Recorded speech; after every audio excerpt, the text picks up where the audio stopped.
We are in Denmark. Moreover, we are in the capital of Denmark, Randers. We go from this cozy bonfire to what was the very first building in this great city. We can see the very first storage room from the days of old. Now it is empty. When we enter the upper floors, we find that it has been renovated into a brewery. This old building has unceremoniously been invigorated with new life. As we come out, we see the town billboard and the wheat field behind it.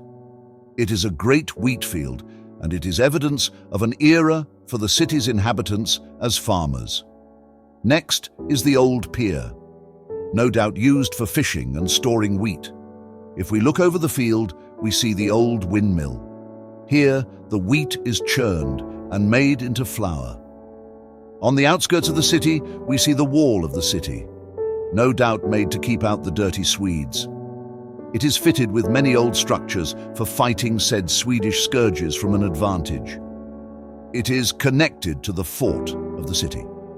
Inside sits the current king of Denmark.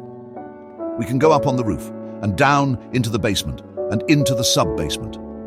Here, evil things transpire, like taxes and HR. On the shore, we see a ball of magma and a weird forest with a portal to the Netherlands. Danes likes to go to the Netherlands to get baked.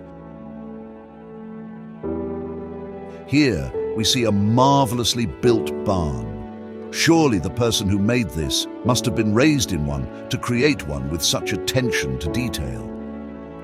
If we walk down the streets of Randers, we see a bustling city full of trade. Right by the market is the blacksmith, and behind it a complete waste of space. At the far end of the market under the hill is a hobbit hole where the dirty salesmen live. It is how they prefer to live. Far be it for me to judge.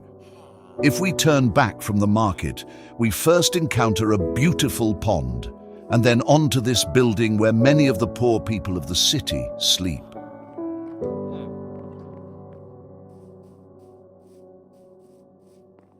Here is the city mine.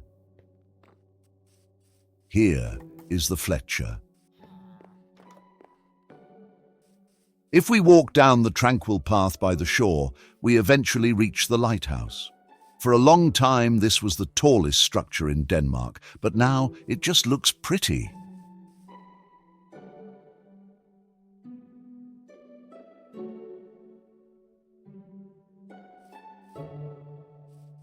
We now walk down to the new pier. One of the first things you notice is the great ship in the harbour. While magnificent, sadly, it has seemed a bad investment since it is too big to leave river from which it is located. But the harbour is also where the new and improved storage facility is. Truly a marvel of central planning.